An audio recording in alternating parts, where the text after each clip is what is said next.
안녕하십니까, 홍승민입니다. 이번에 준비한 것 재고떨이를 통한 묶음 가격, 재고떨이를 어떻게 할 때 이제 묶음 가격을 어떻게 하느냐 이런 것들을 설명드리려고 하는데요. 쉽게 얘기해서 이제 번들 상품을 어떻게 하느냐 그거를 이제 설명드리려고 합니다. 화면 보시고요. 우리가 이제 번들 상품을 파악을 할 때 가장 중요한 게 수익률을 먼저 생각을 해야 돼요. 이제 번들 상품을 판다라는 것은 제품이 하나가 아니라는 얘기잖아요. 복수의 제품을 묶어서 파는 거기 때문에 제품은 여러 가지고, 그럼 우리가 이때 중요한 것은 이러한 복수의 제품을 팔아서 과연 얼마의 수익을 벌 것인가, 얼마의 수익을 확보할 것인가, 이런 것들을 확고하게 있으셔야 되는 겁니다. 이런 것들을 전제로 하고요. 그러면 그러한 수익을 확보한 다음에 재고를 어떻게 팔 것인가, 그런 것들을 번들 상품으로 이렇게 좀 설명을 드려보도록 하겠습니다.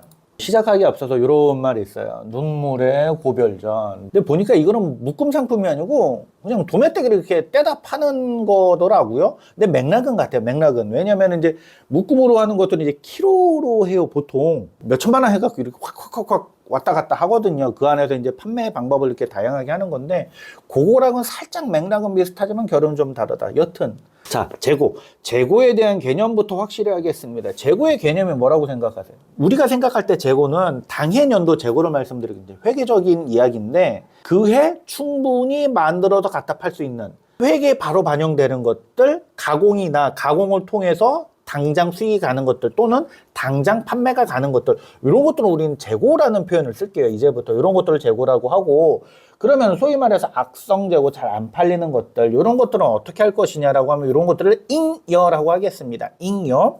그러면 여기서 좀 더 잉여라는 것을 조금 더 생각을 해볼게요. 무슨 소리냐 그러면, 잉여라는 개념은 수익을 달성한 다음에 남는 거예요. 자, 우리가 제품을 구입을 하고 만들 때 원가라는 게 있지 않습니까? 이익률이라는 게 있고. 그럼 우리가 흔히 이제 생각을 하는 게 100% 판매를 목적으로 해요. 100% 판매. 이 100% 판매가 쉽지가 않아요. 무슨 소리냐 그러면, 물건을 내가 100개를 주문을 해서 이제 확보를 하거나 100개가 있다라고 가정을 해볼게요. 그 100개 어떻게 팔 건데? 저는 못 팔아요, 저는. 그래서 이제 뭐 홍보나 뭐 이런 게 좀 약한 건 사실입니다. 그럼 너는 어떻게 할 거냐 그러면, 저는 100개를 구입할 때 들어가는 돈 플러스 내 마진 조금은 먹어야 되잖아. 근데 인건비하고 이런 거 빼고 나머지들 내 수익은 빼고 내가 최소한의 토론 ROI라는 표현을 쓰거든요. ROI가 됐을 때를 저는 똔똔까지는 노력을 해서 팔 건데, 그 이후에는 팔면 팔수록 나한테 돈이 되니까. 그래서 화면을 이제 다시 보시면 이런 식으로 생각을 하면, 재료비가 1,000원이고 제작된 게 10개야. 그럼 판매 가격은 200원이야. 그럼 재료비부터 볼까요? 총 재료비 1,000원에 10개니까 개당 100원이죠. 근데 판매 가격 200원에 팔겠대. 내가 들어간 돈 얼마? 1,000원. 근데 개당 200원에 팔겠대. 그럼 5개만 팔면 되는 겁니다. 5개만 팔면은 똔똔이 되는 거예요. 똔똔. 10개 팔면은 2,000원. 더블 버는 거죠. 근데 우리가 여기서 착각을 하는 게 이거야. 아니, 왜 다 팔 생각을 해? 너 그렇게 똑똑해? 재능이 좋아? 나는 안 그래. 대부분의 사람들은 안 그래요. 그래서 10개를 만들었을 때 5개를 파고 남은 것, 이런 것들을 저는 잉여라는 표현을 쓰는 겁니다. 그럼 반대로 이제 소비자 입장에서 잉여를 생각해 볼게요. 우리랑 정반대입니다. 무슨 이야기냐면은, 소비자 입장에서는 내가 물건을 구입을 할 때 불필요한 것을 사게 되는 것을 잉여라는 거예요. 하나 사야 될 거 2개 사고, 2개 사야 될 거 3개 사고, 이런 것들 쓸데없는 지출일 때 잉여라는 거예요. 이게 양의 성장이면 괜찮다라는 거지. 예컨대 내가 100원에 구입을 하는 게 있는데 이걸 80원에 팔아. 당장은 필요가 없어. 그럼 사는 거예요. 80원밖에 안 하니까 20원의 이익이잖아. 실질적으로 내 가게에서는 마이너스인데 20원의 이익이잖아. 언젠가는 난 이거 살 거니까. 그렇듯 양의 성장일 때 소비자들은 잉여를 선택을 한다라는 말씀을 드리는 거예요. 아래 예시가 이겁니다. 예를 들어 평상시 200원에 구입하던 물건이 150원에 판매를 한다. 그럼 이제 플러스 50원이죠. 양의 성장입니다. 근데 200원 하나 구입하던 것이 250원이 돼서 마이너스 50원이에요. 이런 것들이 음의 성장이라는 거예요. 그래서 이제 박스 플러스로 이렇게 말씀드려서 보면은, 평균값 250원에서 100원, 150원, 지금 여기 이제 140원, 120원에서 150원에서 이렇게 박스 플러스 형성되는 평균 가격은 181원이다라는 거죠. 잘은 모르지만 사람들은 보통 이 가격을 180원에 형성을 할 것입니다. 이때 150원에 판매가 된다 그러면 준거 가격, 전에 한번 말씀드렸죠. 준거 가격이 200원이었던 사람은 50원의 잉여가 발생되는 거예요. 양의 성장이죠. 평균 가격인 180원에 맞춰줬다 그러면 플러스 30원의 잉여가 있습니다.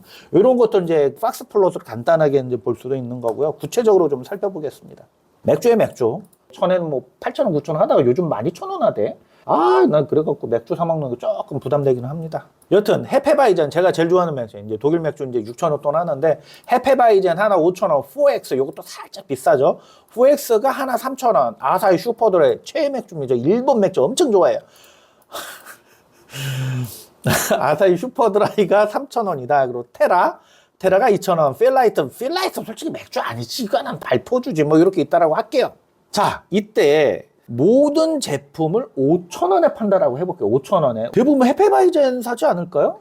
헤페바이젠은 내가 5,000원인 걸 평상시 알고 있었는데 다 5,000원에 파면 누가 필라이트를 사? 안 사죠. 같은 맥락으로 만약에 맥주 가격이 4,000원이라고 할게요. 전부 다 4,000원이라고 해볼게요. 그러면은 4X를 사는 사람은 4,000원이니까 삽니다. 아사히 슈퍼드라이가 3,000원이잖아요. 근데 이걸 4,000원에 팔아요.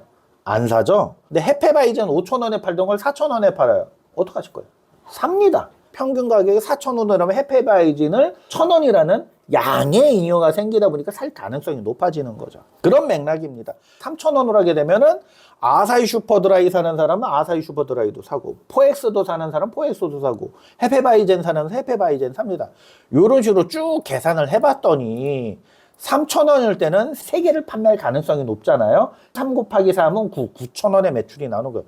요일 때는 2개죠. 4,000원짜리 428, 515, 2,000원일 때는 4개를 판매할 수도 있겠죠. 428, 요거랑 똑같습니다. 4,000원이나 2,000원이나.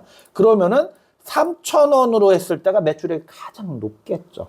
좀 더 디테일하게 들어가면은 각각 원가가 있을 거잖아요. 원가는 같이 계산해야 되는 거. 요 원가를 같이 계산해야 되는 것은 여기서 이제 말씀을 드렸어요. 수익률을 반드시 계산해야 된다. 전체 판매에 대한 수익률을 잡아도 돼. 이 전체 매입 금액이 15,000원인데 15,000원 똔똔이 치려면 판매돼서 15,000원이 나와야 되잖아요. 3,000원으로 했을 때 두 번만 팔면 돼요. 왜냐하면 9,000원이잖아요. 298, 18,000원이니까 매입 가격이 넘어가게 되죠. 이런 식으로 계산을 하셔야 되는 거예요. 그래서 3,000원으로 하는 게 가장 좋다. 그럼 우리가 이때 중요한 게 있어요. 묶음 상품인데 제가 이제 묶음 상품을 좀 디테일하게 해서 완전 묶음 상품, 선택적 묶음 상품, 불완전 묶음 상품 뭐 이런 것들이 있기는 있어요. 근데 요거를 말씀드릴까 하다가 개념이 너무 어려울 것 같아갖고 그냥 완전 묶음 상품으로만 할게요. 우리 마트에서 완전 묶음 상품으로 팔아요. 사실상 이제 학술적 의미로 완전 묶음 상품은 아닌데 4개 사면은 12,000원에 팔잖아요. 하나 살 땐 4,000원인데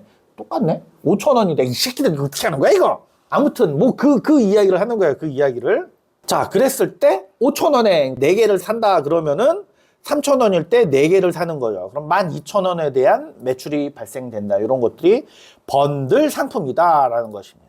그러면은 이렇게 했을 때 우리가 고민스러운 게 이거야. 테라하고 필라이트는 싸잖아요. 3,000원일 때 안 사잖아요. 사람들이 상대적으로 안 사요. 당연히 안 사지. 그럼 얘네들은 어떻게? 계속 재고가 쌓이게 되는 거야. 재고가 쌓였을 때 뿡 하고 폭탄을 터뜨리는 겁니다.